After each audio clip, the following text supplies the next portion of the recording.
Hello everyone, welcome to this Chotu Sa vlog and in today's video you would be all seeing मेरे जितने ज़्यादा दुख struggle and many more stuff I was having during my chemistry का paper because honestly I just hate chemistry।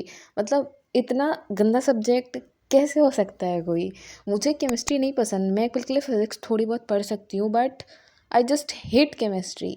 ठीक है, तो मुझे थोड़ी बहुत इनऑर्गेनिक फिर भी ठीक लगती है but organic and physical are just too much for me. And ये था आई गेस 8 वाला दिन, ऑब्वियसली 8 वाला दिन था। एंड मैं सबसे पहले संडे था तो मैंने प्रॉपर हेयर वॉश करा, I did little bit of skin care. सबसे पहले आज मैं थोड़ा लेट उठी थी फॉर अबाउट 9 बिकॉज पिछले टाइम से मेरा मैथ्स और फिजिक्स का पेपर था जिसकी वजह से मेरी नींद बिल्कुल भी पूरी नहीं हुई थी। तो आई वॉज लाइक कि चलो पहले नींद पूरी कर लेंगे then we will studying chemistry. तो मैं 9 बजे आराम से उठी, मैंने नाश्ता करा, मैंने अपना पूरा रूम ठीक करा बिकॉज गंदे रूम में से मुझसे पढ़ाई नहीं होती। अब मुझे चाहिए अपना स्टडी टेबल एक जगह बढ़िया से एंड मेरा बेड प्रॉपर बना होना चाहिए। And here I created an endless to do list. भाई ये तो मेरी कंप्लीट ही नहीं हुई, मैं पेपर दे के आ गई बट मेरी कंप्लीट ही नहीं हो पाई है। यहाँ पे मैं 12:30 बजे अप्रॉक्स पढ़ने बैठी थी एंड मैंने नाश्ता वगैरह कर लिया था।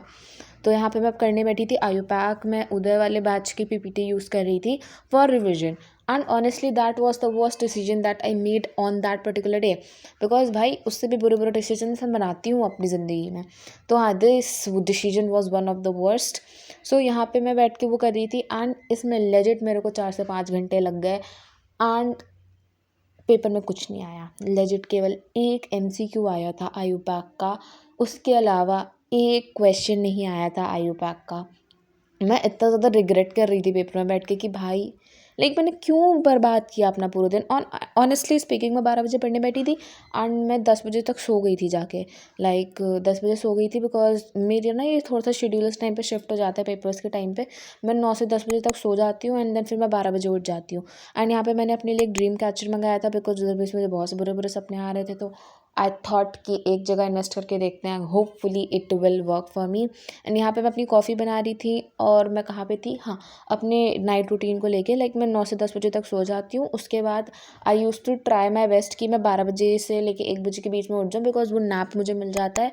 उसके बाद मैं आराम से 3 से 4 बजे तक पढ़ती हूँ। उसके बाद अगर मुझे सोना हो तो सो जाती हूँ, नहीं तो फिर मैं गाने सुनती हूँ, छत पर टहलती रहती हूँ। So that's the whole point. तो यहाँ पे मुझसे दिन में जितना ज़्यादा पढ़ा जा सकता था मैंने पढ़ा और मैंने पूरा दिन IUPAC में ही बर्बाद किया बिकॉज वो मुझे इंटरेस्टिंग लगती है, इस वजह से मैंने पूरा दिन उसमें बर्बाद कर दिया। यहाँ पे भी मैं IUPAC ही कर रही थी बैठ के। And one more thing is that कि हम लोग के फाइनल्स की डेट कंफर्म हो गई, that is 9th of March। And भाई इतनी गंदी किस्मत, भगवान जी प्लीज़ किसी को मत देना बिकॉज मेरा बर्थडे हमेशा पेपर्स का टाइम पे पड़ता है। I was thinking last year कि अब की बार बोर्ड्स हैं, कोई बात नहीं, मेरा बर्थडे बोर्ड्स के बीच में पड़ गया, कोई बात नहीं, अगले साल तो मना ही लेंगे, 11th है, तब तो पेपर जल्दी हो जाता है बिकॉज मेरे स्कूल में होता है कि हम लोग के 15 मार्च से पहले ही पेपर कंप्लीट हो जाते हैं एंड मेरा बर्थडे होता है 17th of the March को। एंड लास्ट ईयर हम लोग का बोर्ड का पेपर था 18th of the March को एंड मेरा 17 मार्च को बर्थडे था। एंड मुझे इतना गंदा लग रहा है ना इस साल भी क्योंकि 9 मार्च से मेरा पेपर शुरू है फाइनल्स वाले एंड डेफिनेटली वो आई गेस 21 to 22 मार्च तक एक्सटेंड होंगे। एंड मैं फिर से अपना बर्थडे बीच में मनाऊंगी एंड मेरे घर वाले कह रहे थे कि वैसे भी मैं कुछ मनाती हूँ नहीं अपने बर्थडे पे, सिंपल सा एक केक वगैरह कट कर लेती हूँ and then the whole day goes हाँ जैसा मुझे चाहिए होता है, प्रॉपर पढ़ना पढ़ना पढ़ना। एंड हाँ, that's the whole point of my birthdays. यहाँ पे मैं अगेन IUPAC ही कर रही थी बैठ के and I was so pissed off right now because chemistry मेरे बस की ही नहीं है।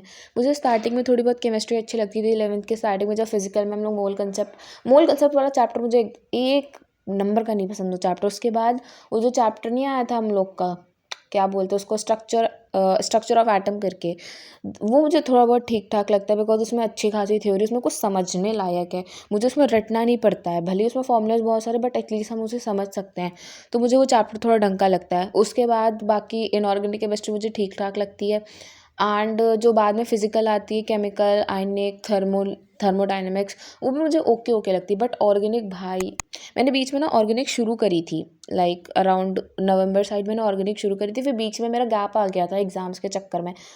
तो उसके बाद मेरी ऑर्गेनिक एकदम छूट गई और पता है मैं ये सारा सिलेबस करने बैठी थी एक दिन पहले। मैंने IUPAC तो पढ़ रखा था, आइसोमेरिज्म पढ़ रखा था, मुझे GOC करनी थी पूरी बैठ के और साथ साथ में हाइड्रोकार्बन्स वाला चैप्टर करना था पूरा पूरा बैठ के। एंड भाई मेरी बेवकूफ़ी तो देखो, मैंने पूरा दिन IUPAC में लगा दिया जो कि मुझे ऑलरेडी आता था, जबकि मुझे हाइड्रोकार्बन और GOC पे ज़्यादा ध्यान देना चाहिए था। IUPAC और आइसोमर्स में ऊपर ऊपर से देख के भी चली जाती। मैं हूँ पागल भाई, मैं ऐसे घटिया घटिया डिसीजंस लेती रहती हूँ। एंड ऑनेस्टली स्पीकिंग मेरा पेपर बहुत गंदा गया। Like I would be बेयरली passing my exams. And हम लोग का मिनिमम क्राइटेरिया है 17 से 18 मार्क्स, क्योंकि हम लोग का 50 मार्क का पेपर होता है। तो 70 से 80 मार्क का, लाइक हम 17 से 18 मार्क का हमारा पासिंग वाला क्राइटेरिया होता है। So I hope I would get passed. Hi everyone, it's 8 in the morning and I have to go to school. Honestly speaking, मेरे से जितना हो सकता था मैंने केमिस्ट्री का पढ़ा है। You would be seeing this video अगर मेरा केमिस्ट्री का पेपर ख़राब गया। अगर नहीं गया ख़राब देन मैं अपलोड ही नहीं करूँगी। अगर गया ख़राब then you will be able to see this video. So मैं बता रही हूँ ना, मैं किसी पेपर के लिए इतना स्ट्रेस नहीं करती, but honestly for chemistry I am stressing so hard. मैंने हाइड्रोकार्बन ठीक ठाक पढ़ लिया। मेरे को भाई उसकी रिएक्शन, ओ माय गॉड, मैंने कल ही पढ़ना शुरू किया था वो चैप्टर। और उससे पहले मैंने GOC पढ़ी थोड़ी बहुत, जितनी मुझसे पढ़ी जा सकती थी। GOC के बाद मैंने लाइक आइसोमेरिज्म पूरा पढ़ा। I know this video is quite long, but please bear my yapping mala version because I'm just too frustrated right now and I have literally no one to talk to. So I decided to yap there, and yeah, that's it. Stay tuned for the next updates. So meet you soon. Bye bye.